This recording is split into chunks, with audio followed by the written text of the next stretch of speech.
Good morning, good evening, good afternoon. Welcome to another episode of the Destroy the Stummers podcast. Just a quick one, really, not a major one. Probably just going to make it pretty much to the point.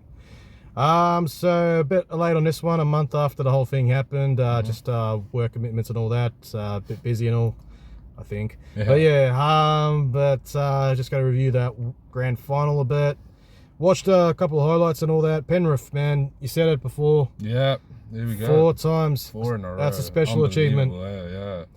Never thought I'd see it in my lifetime, but any team doing that, but... It's incredible. It's actually incredible. And got to give credit to them, honestly. They wrote their own story, right? Like, I think I said this in the preview, but like, they started their dynasty losing to Penrith back in 2020 in that grand final. Melbourne, yeah. Sorry, losing to Melbourne in that grand final in 2020. Yeah. And then they went on to win 3 straight. And now they had the opportunity to, avenge that 2020 loss and pretty much just have a full circle moment. And they did that. And what a story they've written. And I think the biggest achievement in that is, like, you look at the players they've lost all over the years. I mean, the amount of salary cap they've lost, Stephen Crichton, Kickout, Coruscant, some of the best players in the world they've lost. And to still arrive at that same point year in, year out for 4 years in a row, incredible achievement. And I don't think we'll see anything like this in a long time. If we're going to see it ever again, it's going to be a very long time till we see it. Yeah, it won't be the Bulldogs. Oh, no, jokes. Okay. Don't kill me for it. Yeah, all right. I'll be all right. But yeah, seriously, amazing stuff. The defense in that final was really resolute. Yep. Just so determined. Well, there was a bit of controversy with the Jack Howarth try, but being overruled. But they actually showed different angles, and it did. Deferring angles, I'd stand on the video ref decision of no try. Yeah, I think it's really, really hard. It looked like the ball was like under, but some angles showed that it was like touching the line. But I felt like his arm was holding it above. Yeah, exactly. Yeah, I kind of saw it from it. They showed the actual proper angle and then some good angles. Originally, I said no try, and then I saw some of the pictures online and stuff, and it's just hard when you're seeing like these different angles. You don't know which one's real as well. Exactly. Yeah. People love to change things for the narrative. Yeah, exactly. Yeah, exactly. So, but no, I was okay with that decision. I know Melbourne fans are trying to reach as well, saying that Taruva's try as well, that his elbow went out before the ball planted on the ground. I don't think there was anything controversial about the game. I think both teams played. I think quality of the grand final wasn't at the top level. Did you watch the game? Yeah. I watched the second half. Yeah. Yeah, it wasn't like It wasn't top quality. There was a lot of errors and a lot of it was a big struggle in that first and second half. It was more of a tussle than anything. Yeah, it was a tussle. It was a real tussle, and it took a while for some. Like, there's a lot of stars that didn't break out. Like for Melbourne, I feel like Hughes was on the back foot for most of the game. But Munster had a really shocking game, to be honest. Though he tried too much. I think Grant was always great. Grant was good.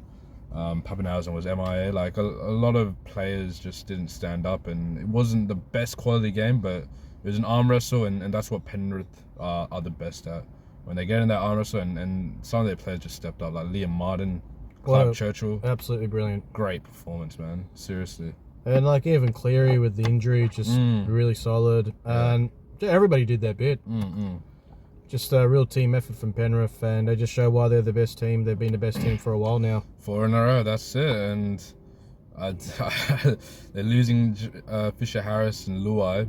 Who knows? Who knows if they got another one in them? But wouldn't be surprised. Yeah, honestly, it's a different type of hunger they have when it comes to what they're trying to create with their dynasty and what their system has created as well over the years. I mean, it's been a long project from them, starting from Gus's 5-year plan to bringing in Ivan Cleary, to all the juniors coming in from SG Bull and Jersey Flag and New South Wales Cup and all that. It's been a brilliant process from Penrith. I have nothing but praises and respect for that franchise. Yeah, absolutely. Melbourne definitely good. Just unfortunately on the night, not quite there. Jerome Hughes deserved Dally M half a player of the year. Yeah. I thought he was going to get robbed again. There was going to be another robbery like last year. I didn't think that as well. Yeah, I thought we got a bit more closer to the end of that ceremony, and I just felt like Oh, they're gonna give it to Teddy right now. That'd be horrible. And that'd be a huge backlash if that happened. But like Teddy wasn't like garbage, but still, like, he was just good. Like out and out, it was gonna be Hughes, right? Like we knew it should be Hughes. Only like last year when we knew it should have been SJ. Yeah. But, yeah, I know. Thank God it went to the right person though. Still don't know if I really trust the Dally M system. Seems like it's still very flawed. Because this is the first year they've had the 2 judges. I think that's correct. They introduced the second judge because of the SJ controversy last year, or maybe that was from last year. I don't know, but I still think the system's a bit flawed. At least the right person got the medal. Yeah. Thought the team of the year was pretty accurate as well, I guess. Yeah. Yeah, it was good. But yeah, no, I was okay with the Dalian. Yeah, it was good. And what do you call it? Probably Brandy wasn't on the panel, which is good. That guy's so biased. Nah, he hates everyone. He hates everyone but Penrith. I'll be honest. I know. He talks shit about every single team at Penrith. Him and Blocker. Blocker. Oh, yeah, man. But interesting seasons ahead for a lot of team. Quite a few signings in the off-season. Oh, it's been busy, yeah. Manly got Siasiwa Tokeaho. Yeah, we got him on a training trial deal. I don't think it's... I feel like we might be signing him long-term over the year, but not something that really excites me. Handy goal kicking option though. Yeah, that's true. He was known for his goal kicking back in the times when he was out playing for the Chooks. But yeah, just a training trial, so nothing big. I don't think we have much money to spend this off season, to be honest. And Jazz Tavanga leaving the Warriors to Manly. I'm happy with that one. That's a big signing. Yeah, that's gonna be good. Yeah, that's a very close like-to-like replacement for Carl Lorden, who I reckon really came out of his shell this year as well. So it's hard to lose him, but I like Tavanga. Yeah, definitely some good signs there. Bulldogs, Josh Adokar, kind of expected, sacked it. I mean, he wasn't honest to Gus, so that was probably the final nail in the coffin. If he was honest to Gus, then might have been different. But yep, he's at the moment doing some labour job, but that's okay. Nothing wrong with that. But I think that has a Rabbitohs signing all over it. Maybe Rabbitohs or Dragons is just join his mate Latrell. That's what I think. I know Rabbits have Tyrone Munro, who's looking like a star, but I feel like to join Latrell and there's a free spot there. I think those two will work together. Under Bennett. Yeah. Under Bennett, I think Rabbits are in a much better spot than they were this year. Just culturally, I feel like they'll respond to Bennett way better than they've responded to any other coach. But I think Adokar would love an opportunity to just like avenge himself, because he's a good player, man. He had a decent year up until that point. But yeah, we'll see. Ezra Mam might get away with. That one's a bit strange. I don't know about that one. It's not that he'll get away, but the fact is that Adokar's been sacked for a failed drug test. Ezra Mam did drugs, committed a really bad crime in which he's injured a mother and her daughter, and it looks like that Broncos are just settling with rehab instead of just like outright sacking him. And that's obviously because they know that Ezra Mam is a really good player, right? So it's just like these kind of standards. It's like, do you really want that kind of reputation on your club? You know what I mean? Yeah, and the average person, if they did that, would be in jail. So yeah, even if you don't get jail time for that, you're not getting a job ever in your life. You're telling me Ezra Mam's gonna cop a suspension, a big fine, and then he's gonna go back to making 6 figures comfortably for the next 10 years? Like I think that's so cooked. I think a lot of people saying Ezra Mam's downfall started after the whole Vegas incident. I think so. Yeah, he wasn't the same after that. I felt like a lot of mental.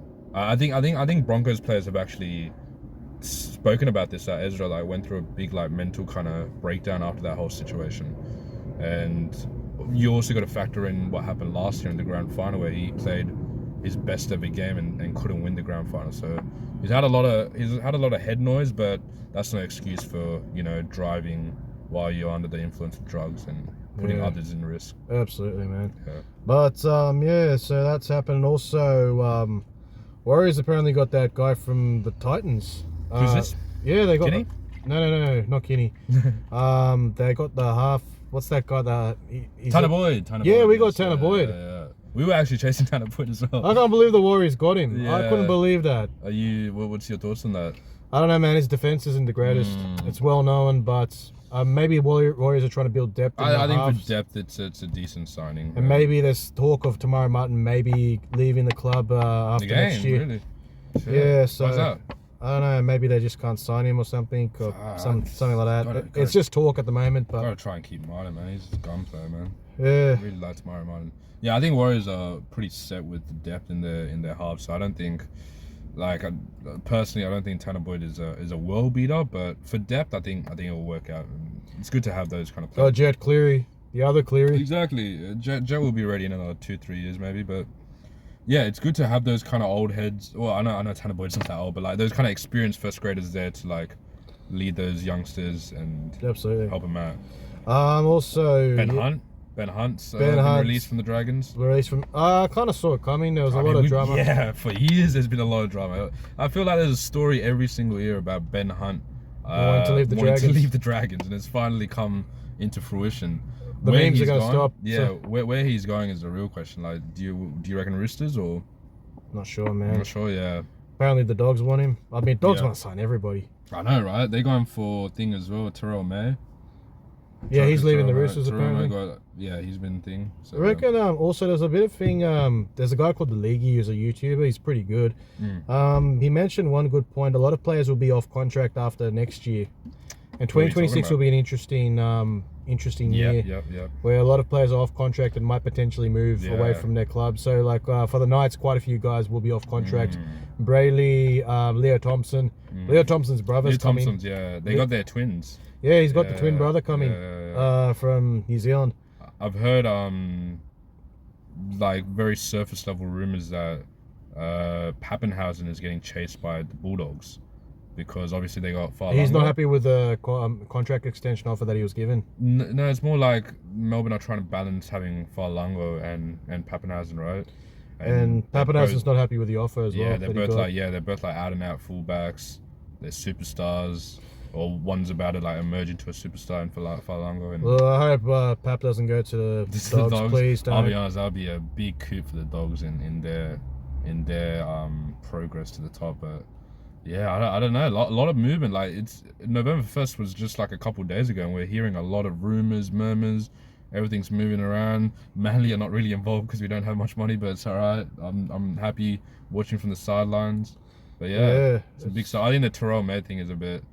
I know he dispelled on Instagram that it's nothing off field related, but I highly doubt that. I mean, you've lost Jared Warrior-Hargraves, right, and you got a forward that's like looking to be one of the most emerging forwards, and you're just gonna let him go. I think there's something fishy around there. Yeah, something's going on there. Yeah. But it'll be an interesting this off-season, the signings and that. Very interesting. A couple of days. I mean, this is what we're getting from the first week. Yeah, we got a long off season ahead. Yeah, exactly. Yeah. Very interesting 2025 ahead. But I'll just to review the season though. Yep. I kind of felt like compared to 2024, this season, like 2023, yeah, I don't know. This season kind of, I don't know. Did it feel the same for you, mate? No, like not because of my team. I don't. Like, I'm used to my team not performing. Yeah. Like just being like that, but it's just. It wasn't the same like previous seasons. Yeah. Yes, it was tense with the top 8 and that, but I think the last couple of years I felt like we've had the clear cut options for 1 and 2 already made by like halfway point of the season. Like last year we knew it was going to be Penrith Broncos by round 15, round 20, right?